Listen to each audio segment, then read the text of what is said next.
మాతృదేవో భవ. నేను డాక్టర్ శ్రీధర్. నా నెంబరు 9295909819. ఇప్పుడు మనము చెప్పుకోబోయే విషయం ఏంటంటే, ఏ రాసుల వారికి ఏ వ్యాపారాలు లేదా ఏ ఉద్యోగాలు అనుకూలమైన ఫలితాలు ఇస్తాయి అనేటటువంటి విషయం గురించి మనం ఇప్పుడు చెప్పుకోబోతున్నాము. ముఖ్యంగా ఇప్పుడు ప్రప్రథమంగా మేష రాశి వారికి ఏ వ్యాపారాలు లేదా ఏ ఉద్యోగాలు అనుకూలమైన ఫలితాలు ఇస్తాయి అనేటువంటి విషయం కూడా తెలుసుకుందాం. అయితే ఇక్కడ చెప్పవలసింది ఏంటంటే, మనము విద్యాభ్యాసం పూర్తి చేసి సంపాదనకి ప్రారంభం జరిగిన నాడే ఒక నిర్ణయం తీసుకోవాలి. అది పెద్దలు మనకి అంత నాలెడ్జ్ ఉండకపోవచ్చు. ఆ చిన్న వయసులో ఇంట్లో పెద్దవాళ్ళు ఇవ్వాలి ఆ సలహా. ఒకవేళ ఇంటిలోని పెద్దవాళ్ళు అన్ఎడ్యుకేటెడ్స్ అయి ఏ వ్యవసాయమో చేస్తున్నటువంటి వాళ్ళు అయితే వాళ్ళు సరి అయినటువంటి ఇప్పుడు ప్రస్తుత కాలంలో ఏం జరుగుతోంది, దేనికి డిమాండ్ ఉంది అనే విషయాలు వాళ్ళకి పెద్దగా పరిజ్ఞానం లేకపోవచ్చు. అటువంటప్పుడు మీ గురువులను అడిగి తెలుసుకోండి, లేదా మీ ఫ్రెండ్స్ని అడిగి తెలుసుకోండి. నిర్ణయం మాత్రం సరి అయిన సమయంలో సరి అయిన నిర్ణయం తీసుకోవాలి. ఏదో చేసేద్దాము అనుకుని చెప్పి మొదలుపెట్టి అందులో రాణింపు లేదని 40 సంవత్సరాలప్పుడు 45 సంవత్సరాలప్పుడు వ్యాపారం మారటం అనేది అంత కరెక్ట్ కాదని నా అభిప్రాయం. ఎందుకంటే ఆనాటికి వివాహం అయిపోతుంది, పిల్లలు 2-3 పిల్లలు ఉంటారు. ఈ కుటుంబ భారం అంతా మళ్ళీ కొత్త వ్యాపారంలోకి వెళ్ళేటప్పటికి అక్కడ మనకి 0తో ప్రారంభమవుతుంది. మళ్ళీ ఇప్పుడు ఇంతవరకు చేసినటువంటి వృత్తి ఏదైతే ఉందో ఈ అనుభవం దానికి ఏమాత్రం పనిచేయదు. అటువంటిప్పుడు మళ్ళీ 0తో ప్రారంభమవుతుంది. ఈ లోపల ఇంటి ఖర్చులు రోజు ఏ ఒక్క రోజు గడవదండి సంపాదన లేకపోతే. ఎందుకంటే భార్య, పిల్లలు, ఇంటి అద్దెలు, పెట్రోల్ ఇన్ని ఉన్నాయి. ప్రతిదీ ఖర్చే కదండి. అందుచేత వీటిని మనం మీట్ అవ్వడం అంటే వాటిని ఈ ఖర్చులు తట్టుకోవడం చాలా కష్టం అవుతుంటుంది. అందుచేత డెఫినెట్గా సరి అయినటువంటి సమయంలో సరి అయిన నిర్ణయం తీసుకోండి. అంతేగాని ప్రారంభించి కొన్నాళ్ళు వచ్చేస్తూ ఉంటే ఎప్పుడో అదృష్టం కలిసి వస్తే మంచిదే, వెరీ గుడ్, సంతోషం, శోభం. ఒకవేళ వ్యతిరేక ఫలితాలు వస్తే తట్టుకోవడం చాలా కష్టం అవుతుంది. ఇంటితో మనతో పాటుగా మన కుటుంబ సభ్యులు, మీ మీద ఆధారపడినటువంటి భార్య, పిల్లలు, ఇంకా ఉన్నట్టయితే తల్లిదండ్రులు అందరూ కూడా బాధపడవలసి వస్తుంది. అందుచేత సరి అయిన సమయంలో సరి అయిన నిర్ణయం తీసుకోండి. దానికోసమే ఏ రాసుల వారికి ఏ వృత్తుల్లో ఏ వ్యాపారాలలో లాభాలు బాగా వస్తూ ఉండే అవకాశం ఉన్నది అనేటువంటి విషయాన్ని మనం శాస్త్రం చెప్పిన విషయంగా మనం తెలుసు. ఇప్పుడు మనము ధనువు రాశి వారికి ఏ వ్యాపారాలు అనుకూలిస్తాయి, లేదు ఏ ఉద్యోగాలు రాణిపిస్తాయి అనేటువంటి విషయాన్ని మనం తెలుసుకుందాం. ఇప్పుడు ధనువు రాశి వారికి ధనురాశికి అధిపతి గురువు. అంచేత ఆయన ప్రభావం చేసే ప్రభావం ఎక్కువగా కనిపిస్తూ ఉంటుంది మనకి. వీళ్ళు ఎక్కువగా కౌన్సిలర్స్ గాను, అడ్వైజరీ అంటే సలహాలు ఇచ్చేటటువంటి వారు గాను, ఎవరో మినిస్టర్ గారు ఉన్నారు ఆయనకు ఒక అడ్వైజర్ ఉంటారు, అలాంటి అడ్వైజరీ ఇచ్చేటటువంటి గాను, లేదా మినిస్టర్ గాను, లేదా పురోహితులు. మొత్తం గురువు అంటే మరి 100కి 100 పాళ్ళు శుభగ్రహం, అందరి యొక్క క్షేమాన్ని కోరేటటువంటి వారు. కాబట్టి పురోహితులలో కూడా చాలా మంది ధనురాశి వారు ఎక్కువ ఉండేటువంటి అవకాశం ఉంది. లేదా ధనురాశి వారు పురోహితులుగా రాణించేటువంటి అవకాశం కూడా ఎక్కువగా ఉంటుంది. అలాగే టీచర్ అనేటటువంటి వాడు మరి పిల్లల యొక్క భవిష్యత్తు అంతా కూడా బాగా చక్కగా తీర్చిదిద్దుతాడు. కాబట్టి ఆ విధంగా టీచర్స్ గాను, పబ్లిషర్స్ పుస్తకాలు ముద్రిస్తూ ఉంటారు.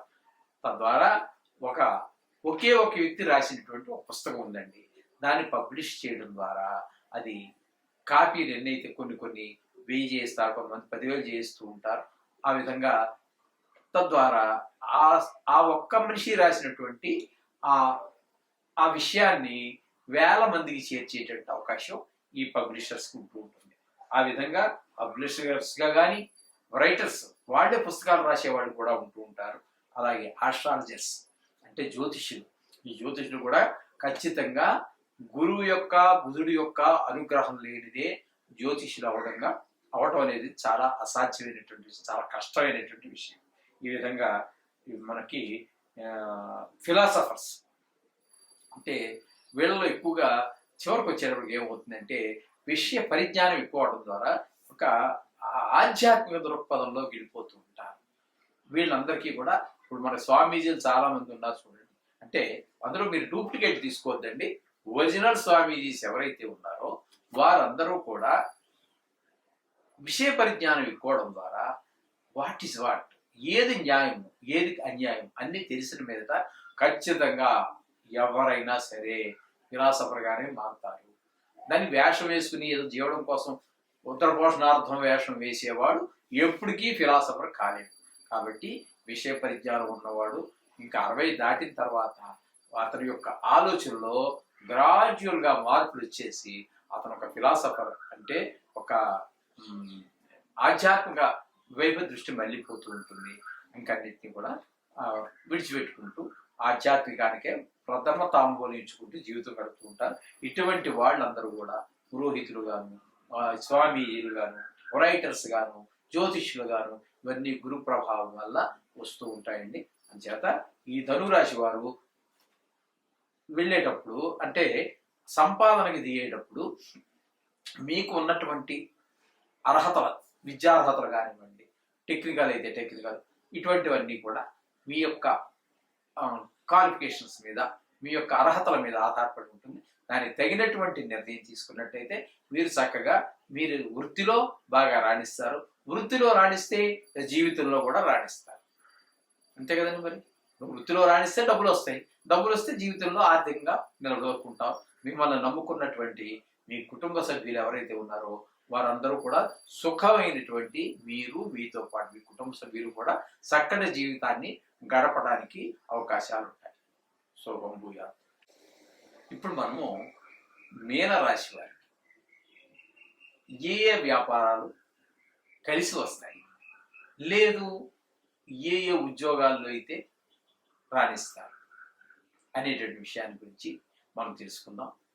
ఈ తెలుసుకున్న వారు సరియైన వయసులో ఉన్నవారైతే అంటే వ్యాపారానికో లేదా సంపాదన ప్రారంభించినటువంటి వారు ఎవరైతే ఉన్నారో, ప్రారంభించేటటువంటి వారు విద్య పూర్తి అయిపోయింది లేదా ఎక్కడో ఏదో నేర్చుకున్నారు, ఇంకక్కడ సంపాదన మీరు సొంతంగా చేయాలనుకున్నటువంటి వారు తప్పకుండా ఇటువంటి వాటిని వినడం ద్వారా లేదా పెద్దలను సంప్రదించడం ద్వారా మనకి సలహా పెద్దవాళ్ళు ఇస్తే బాగుంటుంది. మన ఇంట్లో వాళ్ళు అంటే వ్యవసాయదారులు అదే అయినట్టయితే వారికి ఇందులో పెద్ద అనుభవం లేకపోతే మీ గురువుల ద్వారా తెలుసుకోండి, లేదా మీ మిత్రుల ద్వారా ఏ ఏ రంగాలలో అవకాశాలు ఎక్కువగా ఉన్నాయటువంటి తెలుసుకుని ఆయా రంగాల్లో కనుక మనం ప్రవేశించినట్టయితే జీవితంలో మనం చేసే వృత్తిలోనూ, వ్యాపారం అయితే వ్యాపారంలోనూ మనకి చక్కటి ఎదుగుదలకు అవకాశాలు ఏర్పడతాయి. తద్వారా ఆదాయం పెరుగుతుంది. తద్వారా ఆర్థికమైనటువంటి ఈ కష్ట నష్టాలు మన జీవితంలో ఎదుర్కావు. ఏదో కొన్ని సందర్భాల్లో వచ్చినప్పటికీ టోటల్గా చూస్తే మనకి ఆర్థికమైనటువంటి ఇబ్బందులు ఎదుర్పడకుండా మనం చూసుకోవచ్చు. తద్వారా కుటుంబము, జీవితము సాఫీగా నడిచేటువంటి అవకాశం. మనిషి జీవితం సాఫీగా నడవాలి అంటే వారు చేసే వృత్తి వ్యాపారాలు లాభంగా నడవాలి. అందులో మనం రాణిస్తాం, ఇందులో రాణిస్తామని ఎవరు చెప్పాలి? ఇప్పుడు వాళ్ళైతే అందరికీ రాణించాలని లేదు కదా. అది ఈ రాశి వారికి ఇది రాణిస్తుందని చెప్పేసి మనకి పూర్వీకులు, మన మునీశ్వర్లు అందరూ మనకు తెలియజేశారు.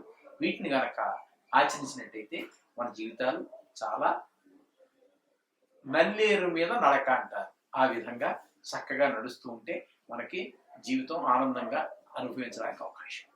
ఇప్పుడు మీనరాశి వారి గురించి మనం చెప్పుకుంటాం. ఈ మీనరాశి వారికి ఆయుధాల వ్యాపారం చాలా అనుకూలిస్తుంది. అలాగే వాటర్ సప్లై వర్క్స్ చెప్పుకున్నాం కదా, ఇంతకు ముందు కూడా 2-3 రాశుల్లో మనం చెప్పుకోవడం జరిగింది. ఈ వాటర్ అనేటటువంటి ఒక్కొక్క ప్రాంతంలో ఒక్కొక్క రకంగా ఉంటుంది. నదీ పరివాహక ప్రాంతాలలో వాటర్ వ్యాపారం చేయడం కుదరదు. ఎందుకంటే వాటర్ ఎక్కువే బాధపడుతుంది. కానీ అప్లాండ్స్ అంటే మెట్ట ప్రాంతాలలో వారికి నీటి వ్యాపారం చాలా ఎక్కువగా జరుగుతుంది. కొన్ని ప్రాంతాలలో 1-2 బిందెలు నీళ్లు కూడా కునుకు తాగేటటువంటి ఏరియా చాలా ఉన్నాయి. అక్కడ వ్యాపారం అంతా, వ్యవసాయం అంతా కూడా మెట్ట వ్యవసాయం అంటే నీటి అవసరత చాలా తక్కువ ఉన్నటువంటి పంటలు మాత్రమే పండిస్తూ ఉంటారు. అటువంటి దగ్గర మనకి వాటర్ సప్లైవర్స్ అనేటటువంటిది చాలా బాగా పనిచేస్తూ ఉంటుంది. అలాగే ఎగుమతులు, ఎక్స్పోర్ట్స్ చేయటం అది ఒకటి బాగా రాణిస్తూ ఉంటుంది. అది ఏంటనేది కాదు, ఎక్స్పోర్ట్ మొత్తం మీద ఏ వస్తువు అయినా సరే ఎక్స్పోర్ట్స్ చేయటం అనేటటువంటి ద్వారా మనకి, అలాగే దిగుమతులు ఇంపోర్ట్ చేసుకోవటం అది కొంచెం లార్జ్ స్కేల్లో ఉంటాయి పెట్టుబడులు, లేదా వాళ్ళ దగ్గర మీరు పని చేస్తూ ఉండవచ్చు. ఆ విధంగా ఎక్స్పోర్ట్స్ ఇంపోర్ట్స్ ఉండేటటువంటి ఎగుమతులు దిగుమతులు ఉండే వాళ్ళ దగ్గర పని చేయటం కానీ, మీరే సొంతంగా చేయటం కానీ, ఆర్థిక పరిస్థితి మీద మీకున్న అనుభవం మీద ఆధారపడి ఆ విధంగా అందులో కూడా మంచి రాణించేటువంటి అవకాశం. అలాగే ఈ మీన రాశి వారికి ఫోటోగ్రఫీ, అందులో కూడా ఈ ఫోటోలు తీయటం ఇప్పుడు బాగా ఎక్కువైపోయింది కదండి. పూర్వకాలం ఫోటోగ్రఫీ ఎక్కడ ఉందండి, కానీ ఈ మధ్యకాలంలో కెమెరాలు వచ్చాయి, సెల్ ఫోన్లు వచ్చాయి, వీడియోలు వచ్చాయి. ఒక పెళ్లి జరిగింది అంటే అక్కడ మరి 10-15 మంది ఫోటోగ్రాఫర్స్ వస్తున్నారు, వీడియోలు తీస్తున్నారు. అక్కడ ఇంకా చెప్పకూడదు కానీ మరి అక్కడ బ్రాహ్మణుడు వివాహం చేయించేటటువంటి బ్రాహ్మణుడి కంటే కూడా ఎక్కువ ప్రాధాన్యత ఈ ఫోటోగ్రాఫర్స్కి వచ్చేసింది. అక్కడ ఒకటే కాదు, ఆ ఫోటోగ్రాఫర్ వచ్చి అయ్యారు కొంచెం ఇటు జరగంటారు, ఈ ఫోటోగ్రాఫర్ అమ్మాయి తరపాడు వచ్చి ఇటు జరగంటారు. ఎక్కడ ఈ వివాహం చేయించేటటువంటి పురోహితుడికి స్టేజ్ మీద కూర్చుని 4 మంత్రాలు చెప్పే అవకాశం కూడా ఇవ్వట్లేదు ఈ ఫోటోగ్రాఫర్స్. అంటే ఇప్పుడు వాళ్ళని ఉద్దేశించి వాళ్ళని ఏదో తక్కువ చేయడం కాదు, ఫోటోగ్రఫీకి ఆల్బమ్లు చేయడం ఈ ప్రాముఖ్యత చాలా చాలా చాలా చాలా పెరిగిపోయింది. 30-40 సంవత్సరాల కిందకైతే ఫోటోగ్రఫీ లేదు. మామూలు బ్లాక్ అండ్ వైట్ లో ఏదో ఫోటోగ్రాఫర్ ఏమో తీసుకొచ్చేవాడు, పెద్ద పెట్టిలా ఉండేది, దాంట్లో ముసుగేసుకుని ఏదో తలకాయ దూర్చేదో చేసేవాడు. ఇప్పుడు అలా కదా, ప్రతి వాడి చేతిలో సెల్ ఫోనే. అక్కడ 1000 రూపాయలు మీరు పెట్టి కొన్నటువంటి ఫోన్లో కూడా మీకు కెమెరా ఉంటుంది. ఈ ఫోటోగ్రఫీ అనేటటువంటిది అంత జీవితంలో అంత ప్రాముఖ్యత సంపాదించేసింది ప్రతి వారి జీవితంలో కూడా. జత ఈ ఫోటోగ్రఫీ అనేటువంటిది కూడా ఈ మీనరాశి వారికి చాలా అనుకూలమైనటువంటి ఫలితాన్ని ఇస్తుంది. అలాగే పురోహితం అనేది కూడా ఇంతకుముందు మనం చాలా రాశి వారు చెప్పుకున్నాం. అంటే బుధుడు గురువు యొక్క సంబంధాలు ఉన్నటువంటి వారందరికీ కూడా ఇప్పుడు చెప్పుకుంటున్నటువంటి ఈ మీనం కూడా గురువుకి సంబంధించినటువంటిదే. కాబట్టి పురోహితం అంటే ఎదురు వారి యొక్క హితాన్ని కోరటమే పురోహితం. పురం అంటే ఆ ఊరిలో ఉన్నటువంటి వారి యొక్క ప్రజలందరి యొక్క హితాన్ని కోరేటటువంటి వాడు పురోహితుడు. ఇది గురువు యొక్క లక్షణాల్లో ఒకటి అనమాట అండి. అందుచేత ఈ పురోహితం కూడా వీరికి రాణించే అవకాశం ఉంది. అలా చెప్పేసి ఇది కొంతమందికి పురోహితంలో అందరూ ప్రవేశించలేరు కదండి. ఇది ఎందుకంటే ఇది కొన్ని వృత్తులకే పరిమితం అయిపోయింది. ఎందుకంటే అక్కడ వాళ్ళు దీని మీద పెద్ద ఇంట్రెస్ట్ చూపించరండి. దీని మీద కొన్ని కులాల వాళ్ళు మాత్రమే దీని మీద ఆసక్తిని చూపిస్తూ ఉంటారు. వారికి ఆ విద్య నేర్చుకోవడానికి కూడా కాస్త ఈ నాలుక, నోరు ఇవన్నీ కొంచెం నియమనిష్టలు అవన్నీ ఎక్కువ ఉంటాయి. అది కొన్ని కులాల వాళ్ళకి మాత్రమే సాధ్యపడుతున్నది. వారికి కూడా వాళ్ళలో కూడా చాలా మంది మీనరాశికి సంబంధించినటువంటి వాళ్ళు ఈ వృత్తి చేసేటువంటి వాళ్ళు ఎవరైనా మీనరాశి వాళ్ళు ఉన్నట్టయితే వాళ్ళు కూడా తప్పకుండా ఈ పురోహితంలో ప్రవేశించవచ్చు, ఆ విషయాలన్నీ తెలుసుకుని ప్రవేశించవచ్చు. అలాగే హాస్పిటల్స్ ప్రజలందరికీ సేవ చేసేటటువంటిది, రోగులందరికీ సేవ చేసేటటువంటిది డాక్టరే కావచ్చు, నర్సే కావచ్చు, అక్కడ స్కావెంజరే కావచ్చు, ఏదైనా కానివ్వండి, మొత్తం మీద సేవ చేసేటటువంటి అవకాశం ఆ బుద్ధి ఇక్కడ మీన రాశి వారికి ఉంటుంది అనమాట అండి. అలాగే క్యాటరింగ్ అనేది ఈ మధ్య కాలంలో వచ్చిందండి. ఈ పదం నా చిన్నప్పుడు లేదు. ఈ పదం క్యాటరింగ్ అనేటటువంటిది అప్పుడు మా పెళ్ళిళ్ళప్పుడు, అంటే నా పెళ్లి 84 అనుకుంటాను, 84, 85. ఆనాడు వంట బ్రాహ్మణులు ఉండేవాడు, మన ఇంటికి వచ్చి వంట చేసేవారు. ఆ గిన్నెలు ఏవో ఊర్లో పెద్ద పెద్ద వాళ్ళ దగ్గర అందరి దగ్గర ఉన్నటువంటి పెద్ద పెద్ద గిన్నెలు అన్ని తీసుకొచ్చి ఆ 100 మందో 200 మందో 300 మందో ఎంతమంది అవుతారో వారందరికీ వంట మన ఇంటి దగ్గర చేసేవారు చక్కగా. అంతేగాని అక్కడెక్కడో వంట చేసి ఆ చేసేవాడు ఎవరో తెలియకుండా మన ఇంటికి వచ్చి వంట ఆ విధమైన కాబట్టి చేసి మన ఇంటి దగ్గరే చక్కటి భోజనం ఎవరికి ఒక్కొక్కరికి ఒక్కో రకమైన అలవాట్లు ఉంటాయి. భోజనంలో తెలుసున్నది కదండి. బ్రాహ్మణులు వేరేగా ఉంటుంది, వేరే వాళ్ళు వేరేగా ఉంటుంది. ఇక రకరకాల కులాల వాళ్ళు రకరకాల ఇంట్రెస్ట్ చూపిస్తూ ఉంటా ఆ విధమైన వంటలన్నీ కూడా చేసేవారు. ఈ క్యాటరింగ్ కూడా ఈ యొక్క మీన రాశి వారికి చాలా అనుకూలమైనటువంటి ఫలితాలు ఇస్తుంది. వాళ్ళు అందులో రాణిస్తారు. అది అందులో వాడు ఓన్గానే పెట్టుకోనివ్వండి, ఏదైనా చేయనివ్వండి, లేకపోతే అందులో మొత్తం మీద ఆ ఫీల్డ్లో ఎవడో పెడతాడు క్యాటరింగ్ అని, ఆ వాడి దగ్గర పనిచేసేవాడు. వాడికి కూడా జీతం తక్కువ లేదండి, రోజుకి 2000 3000 టాలెంట్ని బట్టి, వాడి శక్తి సామర్థ్యాలను బట్టి. ఒక్కోడు 1000 మందికైనా ఈజీగా చేసి పారేసేవాడు ఉంటాడు, వాడు మనుషులు తెచ్చుకొని. అటువంటివన్నీ ఉన్నాయి.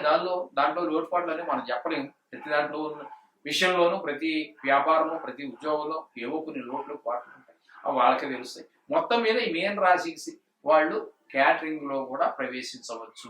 వాడి యొక్క ఇంట్రెస్ట్ని బట్టి, వాడికి ఉన్నటువంటి దాంట్లో ఉన్నటువంటి ప్రవేశాన్ని బట్టి ఈ విధంగా మీన రాశి వారు చేసినట్టయితే వారు కూడా ఆ వృత్తిలో రాణిస్తారు. తద్వారా జీవితంలో కూడా పైకి వచ్చేందుకు అవకాశం ఉంటుంది. శుభం భూయాలు.